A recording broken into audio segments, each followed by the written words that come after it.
Bonjour tout le monde et bienvenue dans cette nouvelle vidéo. Donc aujourd'hui, on continue avec le Sharp X68000. Aujourd'hui, je vais vous présenter quelques jeux et je vais faire une comparaison directe avec l'Amiga 500. Pourquoi avec l'Amiga 500? Parce que l'Amiga 500 est sorti la même année que le X68000, donc en 1987, et les deux machines ont comme CPU un 68000. Donc je vais les comparer directement. Je vais comparer d'abord trois jeux Amiga 500 avec le X68000, ensuite un jeu 1200 avec le X68000. Vous allez voir un petit peu la différence. Et pour finir, en bonus, un petit jeu Neo Geo pour montrer un peu la puissance X68000. Bien sûr, cette vidéo n'a pas du tout but de dénigrer l'Amiga machine de cœur. C'est juste pour vous rendre compte un peu de la folie du X68000. Et franchement, je suis persuadé que s'il avait été commercialisé en dehors du Japon, l'Amiga n'aurait jamais eu le succès qu'il a eu. Et on aurait eu plein de choses de dingue sur le X68000. En tout cas, l'Amiga est toujours ma machine de cœur. J'adore les démos. Pour les démos, c'est un pur bonheur. Allez, c'est parti pour le petit comparatif. Donc voici Ghoul and Ghost sur Amiga. Bon, on oublie l'introduction, il n'y en a pas. Il y a juste cette page de titre, avec après le passage au score. On va lancer le jeu. Donc regardez la version Amiga. Alors déjà, le gros défaut de cette version, c'est comme malheureusement sur beaucoup de jeux sur Amiga, c'est qu'il n'y a pas de bouton saut. Voilà. Il n'y a pas de bouton saut, ils n'ont pas exploité le deuxième bouton. Ils disent les gens ont des manettes de merde. On met vers le haut pour sauter. Donc vers le haut pour sauter. Voilà, là, le jeu est vraiment pas maniable. Merde. Le problème, je vais vous montrer sur le problème de mettre vers le haut pour sauter. Il y a un gros problème majeur. Hop. Ah putain, c'est vraiment pas jouable. C'est que regardez celui-là. Le premier, on s'en fout, on peut l'avoir, mais le deuxième, je peux pas l'avoir. Je ne peux pas l'avoir par le dessous parce que si je mets vers le haut, si je veux tirer vers le haut, il faut obligatoirement un saut. Et donc, bah, je le touche et je meurs. Voilà. Bon, c'est vraiment pas jouable. En tout cas, c'est Ghoul and Ghost version Amiga. Donc voici Ghoul and Ghost version X68000. Alors je tiens à m'excuser pour le ratio. Vous voyez, le ratio, c'est un peu tiré vers le haut et voilà. Peut-être aussi vers la droite à gauche. C'est un jeu qui tourne en 15 kHz. J'arrive pas à le passer en 31. Je pense qu'il est que en 15 kHz. Et j'arrive pas à bien configurer pour l'instant le SSC pour les jeux en 15 kHz. Donc le ratio est un petit peu déformé. Je tiens à m'excuser. Par contre, si vous ne passez pas par un SSC, vous n'aurez pas ce souci-là. Et je suis sûr que c'est voilà, réglable. Il faut que je trouve le petit truc pour mieux peaufiner ça. En tout cas, tous les autres jeux en 31 kHz, il n'y a vraiment aucun souci. Allez, c'est parti. Dans les options, on peut mettre en MIDI ou en normal. Personnellement, j'aime pas la version MIDI sur ce jeu-là. Je suis trop habitué à la version normale. Je vais laisser en normal. Je vous ferai une autre vidéo plus tard pour vous comparer MIDI et normal.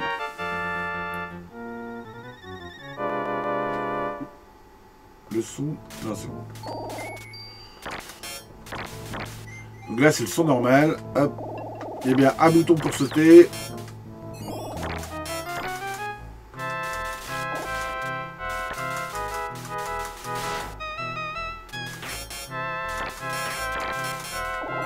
Bon, la différence plus que flagrante. Oh, là, je suis chaud.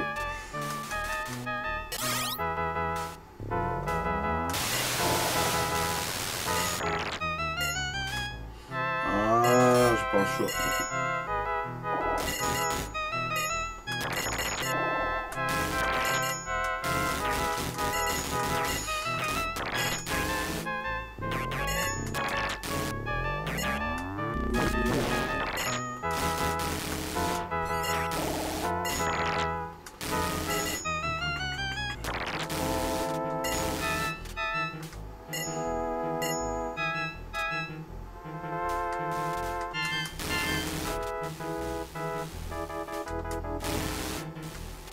Bah, je vais arrêter là, j'attends de la pluie. Ouh, quel couillon. Voilà la pluie.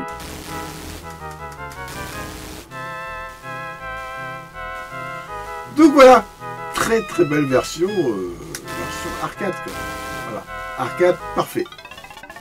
Voici Castlevania version Amiga.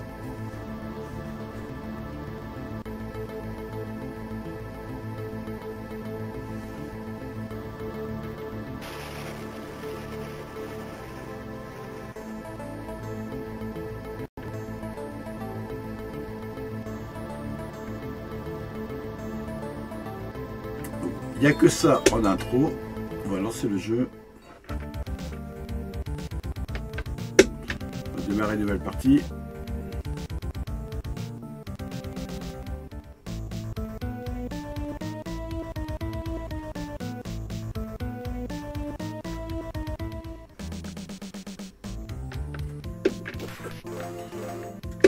Regardez bien les décors, l'animation du personnage qui est hyper saccadée.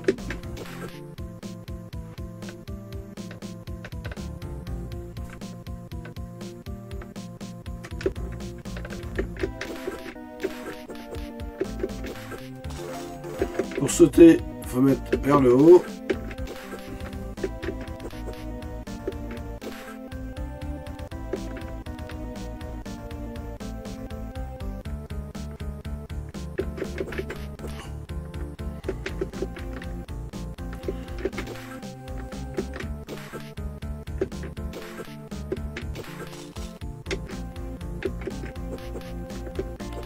Bref, c'est pas super jouable. Donc voici Castlevania sur le X68000. Donc on peut mettre soit le son version normale X68000, MIDI MT32 ou CM32 et ainsi de suite, et MIDI SC55 et les autres. Je vais mettre en MT32, je vais laisser les pistes MIDI. Vous allez entendre le son MIDI. Quoi l'ami ?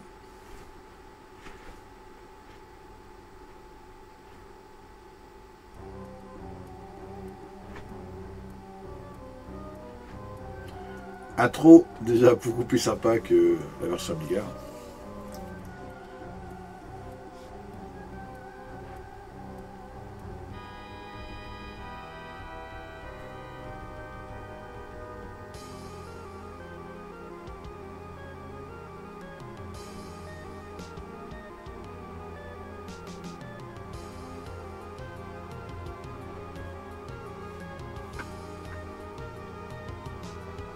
Dracula!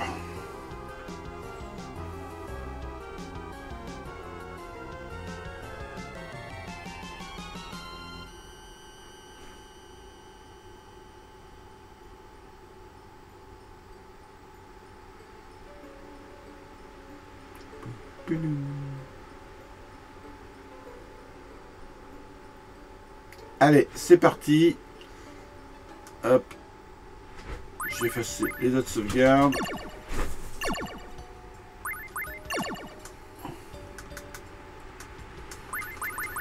On s'en fout. C'est parti.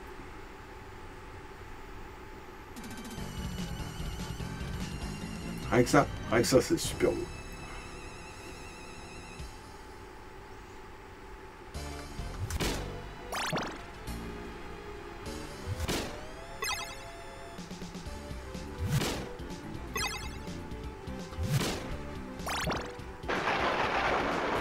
Alors, vous en pensez quoi de cette version? Petite différence avec la version Amiga. Petite.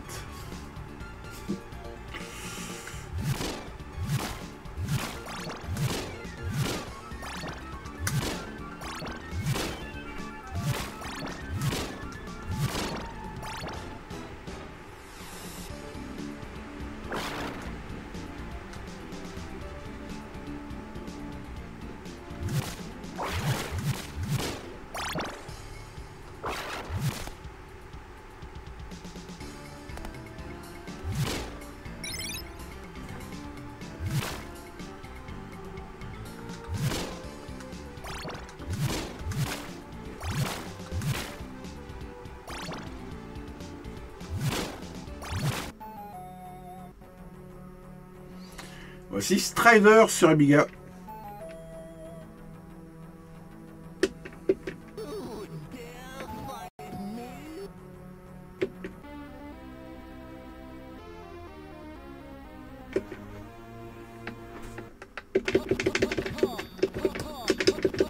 Bon, toujours vers le haut pour sauter.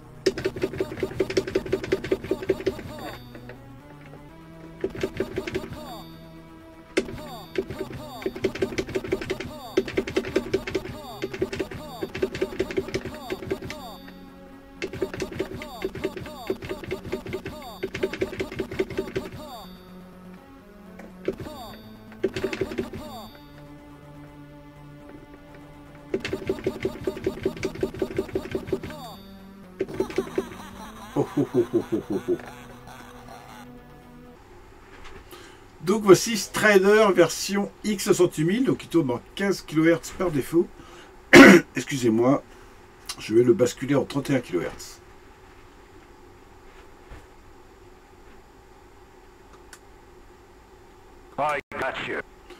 Donc dans les options, on peut changer cela et vous voyez, il n'y a pas de configuration MIDI. Donc le jeu n'est pas en MIDI.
Ah, c'est touché.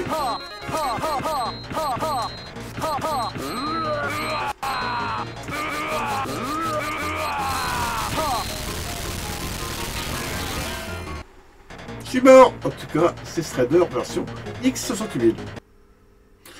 Donc voici Super Street Fighter 2 sur Amiga. Je tiens à préciser qu'il tourne sur Amiga 1200. Donc un ordinateur sorti en 1992, donc 5 ans après le X68000. Il y a eu deux versions de Street Fighter, si je ne raconte pas de conneries, sur Amiga. Enfin, Street Fighter 2. Il y a eu le Street Fighter 2 qui était vraiment mauvais de chez mauvais. Et le Super Street Fighter 2 qui est le meilleur Street Fighter sur Amiga. Il s'en sort pas trop mal. Je vais vous montrer ça. Je tiens aussi à préciser que là, je suis sur la Vampire V4. Donc, voilà. Ça quand même apporte un petit peu de confort au niveau du CPU, on va dire. Donc, c'est un petit peu plus fluide. C'est un petit peu moins fluide sur un 1200 de base. Donc, on choisit. Bon, allez, hop.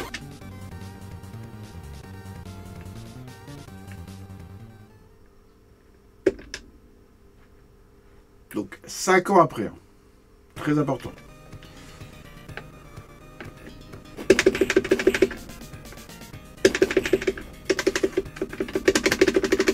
Ah, j'adore, j'ai qu'un bouton qui marche. Pour débrancher mon pad CD32, c'est pas grave.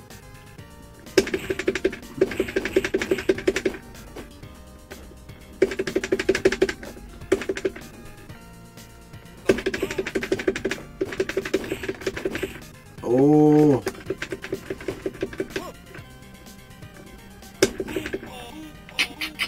Bon allez, on va passer au X68000. Donc voici Super Street Fighter 2 version X68000. On s'aperçoit que, enfin vous allez voir dans les combats, ça manque un petit peu de patate. Je pense qu'il faut la version à 16 MHz, sinon la version à 10 MHz comme le mien.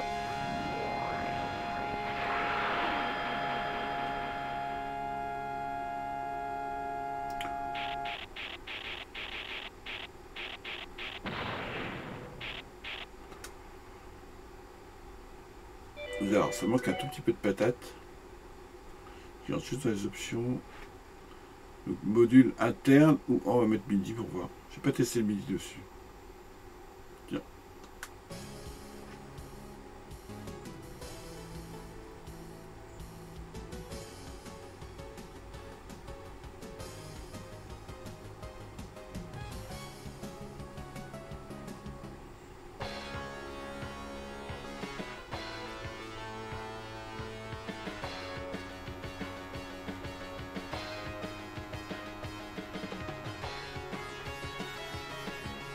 Je peux faire à la limite la version interne, parce que bah, je pense que c'est l'habitude aussi. Et on va mettre en MIDI comme. Non, je peux pas être là. Donc là, on compare avec la version Amiga 1200. Je tiens à préciser. qui est sorti 5 ans après cette machine. Mexico.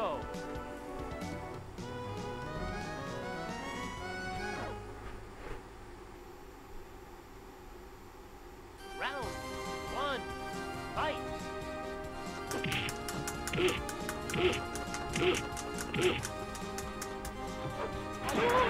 Là, il manque un petit peu de patate. Ça se sent.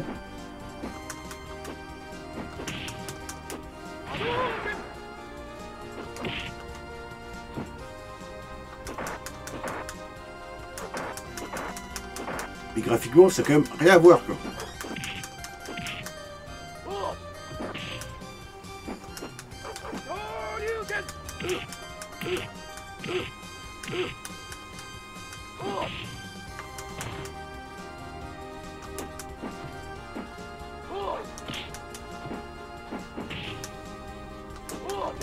Oh, j'ai perdu. Voilà. Maintenant, on va comparer un petit peu à la Neo Geo.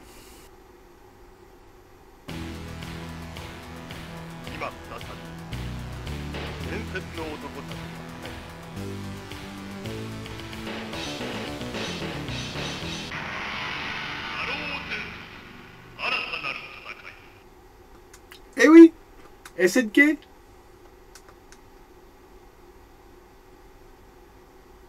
Fatal Fury 2, qui est sur le X68000.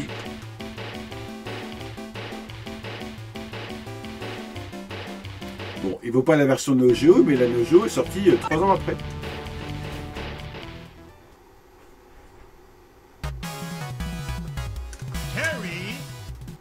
Ah, souci de ratio. Sur mon autre écran, quand je joue, j'ai pas de souci, mais là, la capture, c'est un petit peu chiant, j'aurais pas à régler vraiment comme je veux.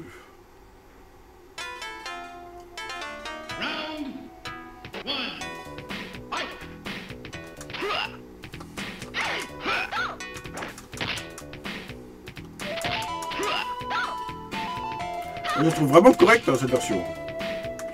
Mais ça vaut pas la Neo Geo, on se rend compte sur un petit détail. Mais franchement...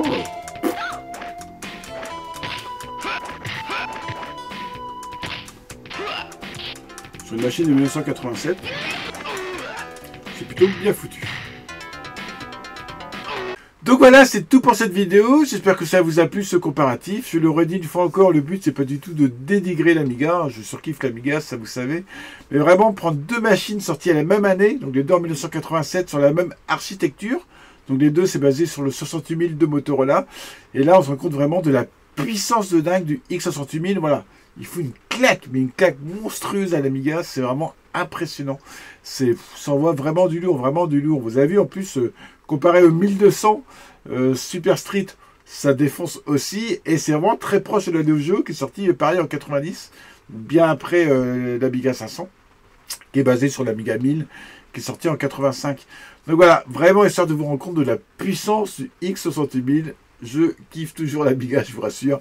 Il y a des jeux que j'adore sur l'Amiga, malgré que j'utilise l'Amiga surtout pour coder ou pour regarder des démos, mais voilà, il y a quand même des jeux de dingue sur Amiga, je vous rassure.